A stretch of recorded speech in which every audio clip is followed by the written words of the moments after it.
Llemar Nicholson, welcome to Profile. Blessings.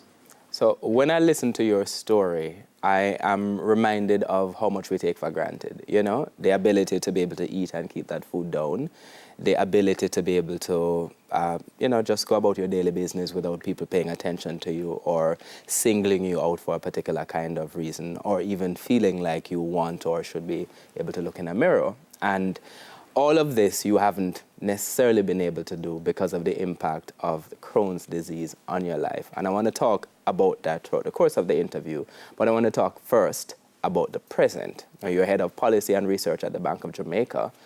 What does that job entail? Well, that's very recent.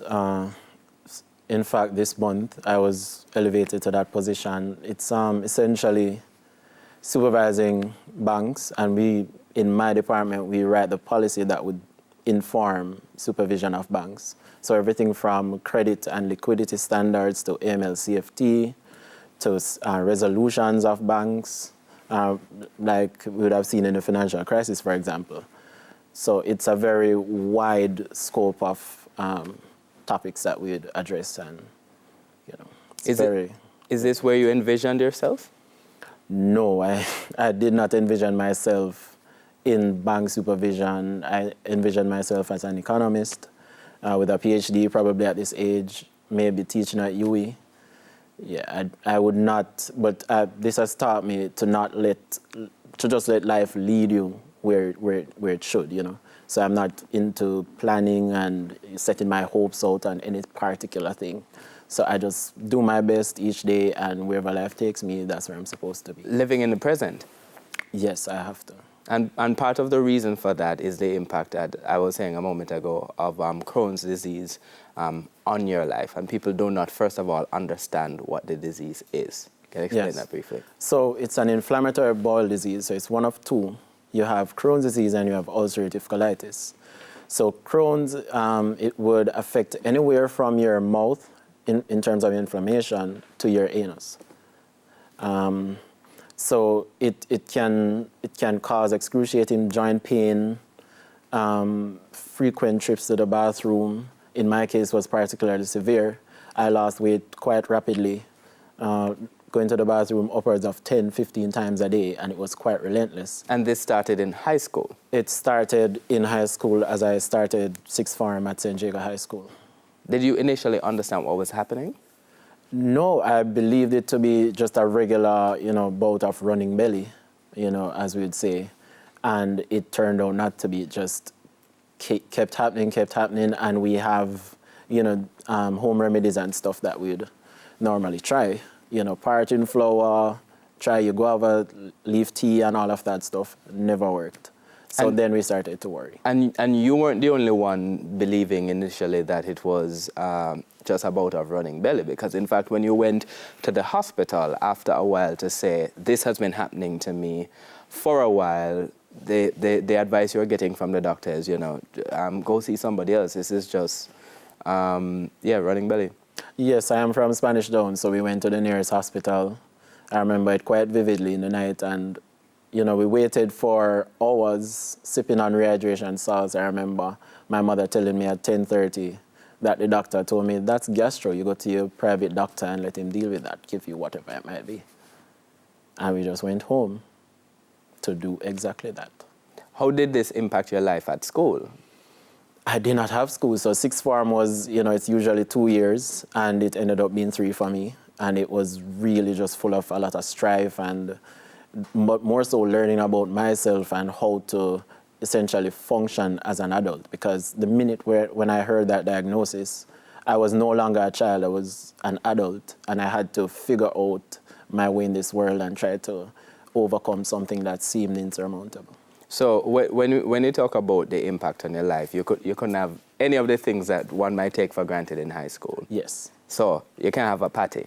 So it's akin to, when you have electricity and light goes. Mm-hmm. And when light goes, you realize how much you really needed it. And I would have, loved foods growing up, certain foods. You can't eat those foods when you have. You can't have lunch from the talk shop? No.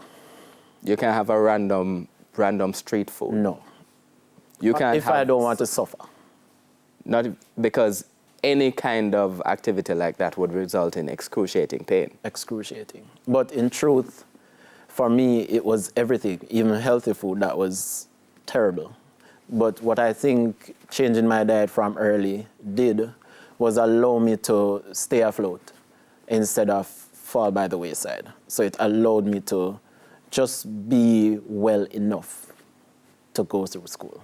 So well enough to go through school, but still a significant impact because you end up spending a year more in sixth form than one would normally spend at St. Jago High School, which is where we went to school. Yes. What kind of impact did the disease not just have on you, but also on those family members? Because your mother would have played a central role in just helping you deal with all of this.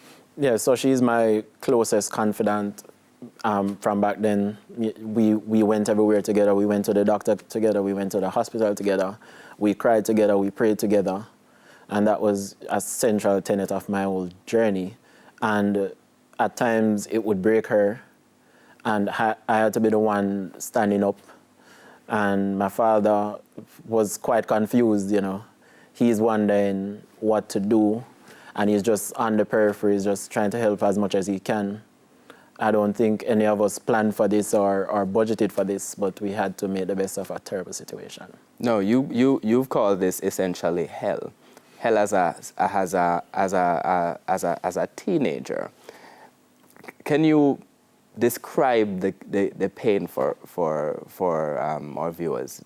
I have struggled for years to explain it. I would say it's probably just picture you're roasting breadfruit on hot coals. My stomach is that breadfruit. Wow. Constantly, every single day. So it's something that your normal is no pain. My normal is excruciating pain. So I have to up my pain tolerance to be able to function. How were you functioning as a teenager going through all of this? Not well, but as it's a chronic illness, so it gets progressively worse, usually more challenging.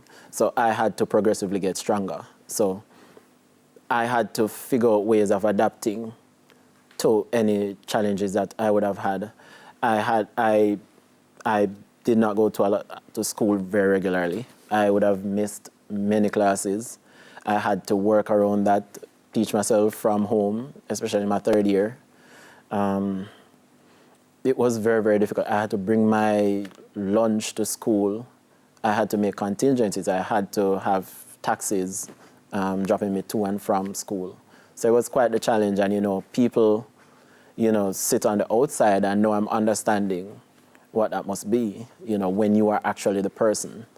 And, you know, people can make judgments and stuff, but you have to block out all of that. No, people are making a lot of different kinds of judgments, and I want to talk not about those sorts of judgments when Profile comes back after the break. We'll also talk about the fact that in spite of all of this, you managed to complete a high school education and then decided that you wanted to go on to the university, not just to do the first degree, but you eventually did a second degree, and why you put yourself through all of this. So that is where we are headed when Profile returns right after these messages.